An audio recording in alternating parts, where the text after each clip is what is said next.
सुशीला टाकभौरे की कहानी सिलिया। नानी प्यार से उसे सिलिया ही कहती थी। बड़े भैया ने अपनी शिक्षा प्राप्त सूझबूझ के साथ उसका नाम शैलजा रखा था। माँ पिताजी की वह सिल्ली रानी थी। सिलिया 11वीं कक्षा में पढ़ रही थी। सांवली सलोनी, मासूम भोली, सरल और गंभीर स्वभाव वाली सिलिया स्वस्थ देह के कारण अपनी उम्र से कुछ ज़्यादा ही लगती थी। इसी वर्ष 1960 की सबसे अधिक विशिष्ट घटना घटी।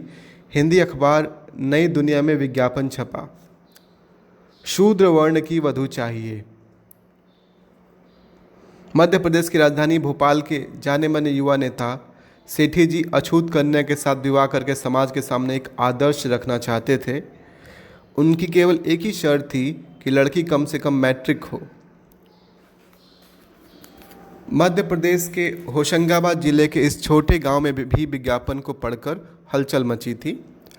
गांव के पढ़े लिखे लोगों ने, ब्राह्मण बनियों ने सिलिया की मां को सलाह दी, तुम्हारी बेटी तो मैट्रिक पढ़ रही है, बहुत होशियार और समझदार भी है।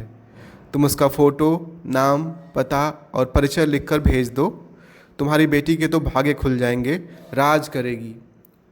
सेठी जी बहुत बड़े आदमी हैं, तुम्हारी बेटी की किस्मत अच्छी है। सिलिया की माँ अधिक जिरह में न पड़ केवल इतना ही कहती, हाँ भैया जी, हाँ दादाजी, हाँ बाई जी, सोच विचार करेंगे। सिलिया के साथ पढ़ने वाली सहेलियां उसे छेड़ती, हंसती और मजाक करती, मगर सिलिया इस बात का कोई सिर पैर नहीं समझ पाती। उसे बड़ा अजीब लगता, क्या कभी ऐसा भी हो सकता है? इस विषय में घर में भी चर्चा होती। पड़ोसी और रिश्तेदार कहते, फ़ोटो, नाम, पता भेज दो। तब सिलिया की माँ अपने घर वालों को अच्छी तरह समझा कर कहती, नहीं भैया, यह सब बड़े लोगों के चोचले हैं।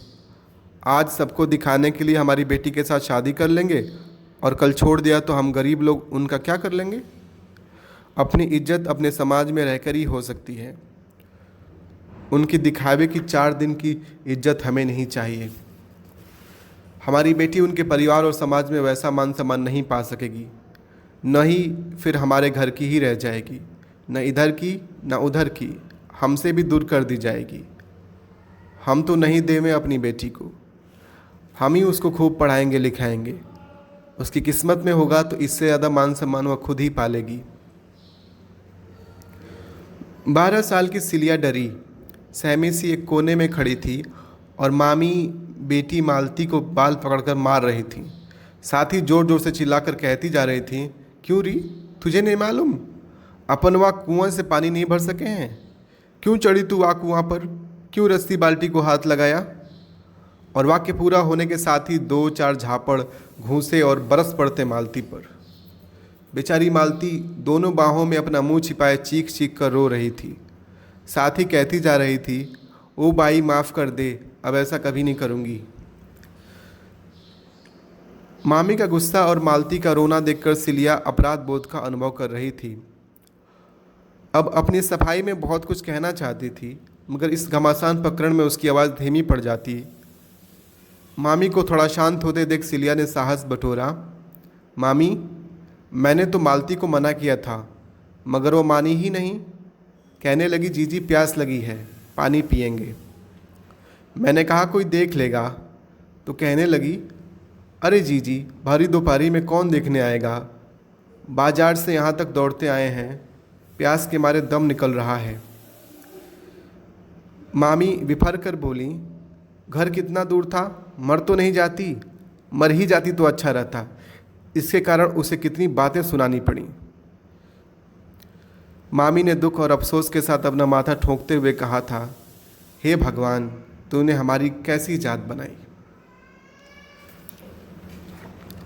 सिलिया नीचे देखने लगी।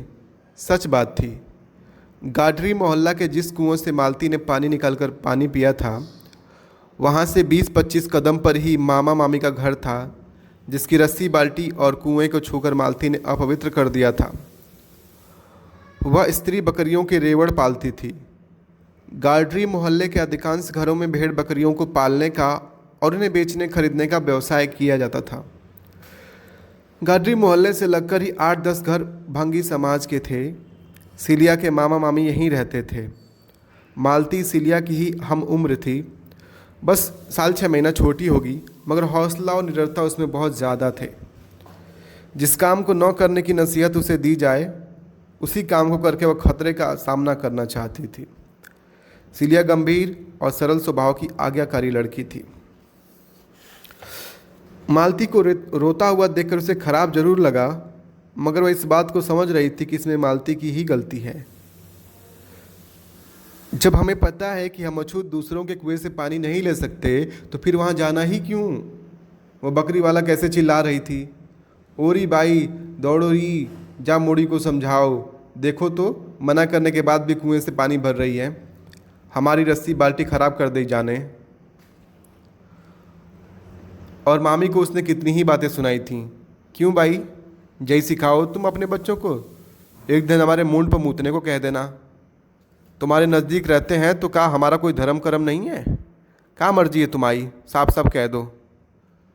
मामी गिड़गिड़ा रही थी, भाई जी माफ़ कर दो, इतनी बड़ी हो गई है मगर अकल नहीं आई इसको, कितना तो मारूं हूँ फिर भी नहीं समझे। और मामी वहीं से मालती को मारती हुई घर लाई थी। बेचारी मालती।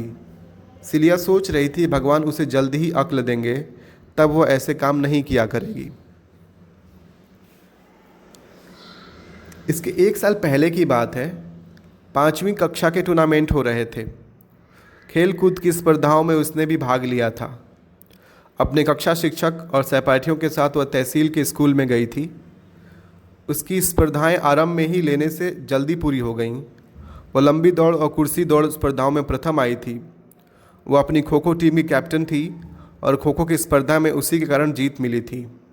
खेल कूद के शिक्षक गोकुल प्रसाद ठाकुर जी ने सबके सामने उसकी बहुत तारीफ़ की थी। साथ ही पूछा था, शैलजा, यहाँ तहसील में तुम्हारे रिश्तेदार रहते होंगे, तुम वहाँ जाना चाहती हो? हमें पता बताओ, हम पहुँचा देंगे। सिलिया मामा मामी के घर का पता जानती थी, मगर शिक्षकों के समक्ष उनका पता बताने में उसे संकोच हो रहा था। शर्म के मारे वह नहीं बता पाई। उसने कहा, मुझे तो यहाँ किसी का भी पता मालूम नहीं। तब सर ने उसकी सहेली हेमलता से कहा था, हेमलता, इसे अपनी बहन के घर ले जाओ, शाम को सभी एक साथ गांव लौटेंगे, तब तक यह वहाँ आराम कर लेगी। हेमलता ठाकुर सिलिया के साथ ही 5वीं कक्षा में पढ़ती थी। उसकी बड़ी बहन का ससुराल तहसील में था। उनका घर तहसील के स्कूल के पास ही था। हेमलता सिलिया को लेकर बहन के घर आई। बहन की सास ने हंसकर उनका स्वागत किया। हेमलता को पानी का गिलास दिया। दूसरा गिलास हाथ में लेकर सिलिया से पूछने लगी, कौन है, किसकी बेटी है, कौन ठाकुर है? सिलिया कुछ कह न सकी। हेमलता ने कहा, मौसी जी मेरी सहेली है, साथ में आई है। इसके मामा मम्मी यहाँ रहते हैं, मगर इसे उनका पता मालूम नहीं है। बहन की सास उसे ध्यान से देखते हुए विचार करती रही। फिर हेमलता से जाति के विषय में पूछा। हेमलता ने धीरे से बता दिया। उसे लगा जाति सुनकर मौसी जी 1 मिनट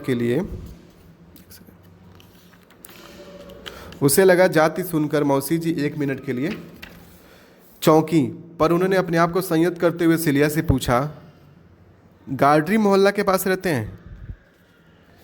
सिलिया ने हाँ कहकर सिर झुका लिया। तब मौसी जी ने अतिरिक्त प्रेम जताते हुए कहा, कोई बात नहीं बेटी, हमारा भैया तुम्हें साइकिल में बिठा के छोड़ आएगा। ऐसा कहते हुए मौसी जी ने पानी का गिलास लेकर वापस अंदर चली गईं। सिलिया को प्यास लगी थी, मगर वह मौसी जी से पानी मांगने की हिम्मत नहीं कर सकी। मौसी जी के बेटे ने उसे गार्डरी मोहल्ले के पास छोड़ दिया था। सिलिया रास्ते भर कुड़ती आ रही थी। आखिर उसे प्यास लगी थी तो उसने मौसी जी से पानी क्यों नहीं मांगकर पिया। तब मौसी के चेहरे पर एक क्षण के लिए आया भाव उसकी नज़रों में तैर गया। कितना मुखौटा चढ़ाए रखते हैं ये लोग।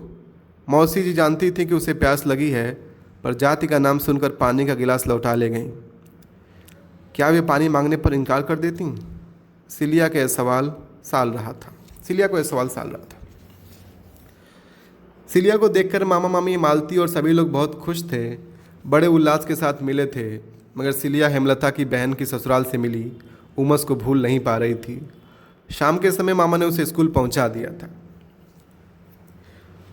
सिलिया का स्वभाव चिंतनशील बनता जा रहा था। परंपरा से अलग नए नए विचार उसके मन में आते। वह सोचती, आखिर मालती ने ऐसा कौन सा जुर्म किया था? प्यास लगी, पानी निकालकर पी लिया। फिर वह सोचती, हेमलता की मौसी जी से वह पानी क्यों नहीं ले सकी थी? और अब यह विज्ञापन उच्च वर्ग का नवयुवक, सामाजिक कार्यकर्ता, जाति भेद मिटाने के लिए शूद्र वर्ण की अछूत कन्या से विवाह करेगा। यह सेठी जी महाशय का ढोंग है, आडंबर है। यह सचमुच वे समाज की परंपरा को बदलने वाले, सामाजिक क्रांति लाने वाले महापुरुष हैं। उसके मन में यह भी विचार आता कि अगर उसे अपने जीवन में ऐसे किसी महापुरुष का साथ मिला तो वह अपने समाज के लिए बहुत कुछ कर सकेगी। लेकिन क्या कभी ऐसा हो सकता है? यह प्रश्न उसके मन से हटता नहीं था। माँ के यथार्थ के आधार पर कहे गए अनुभव कथन पर उसका आस्थापूर्ण विश्वास था।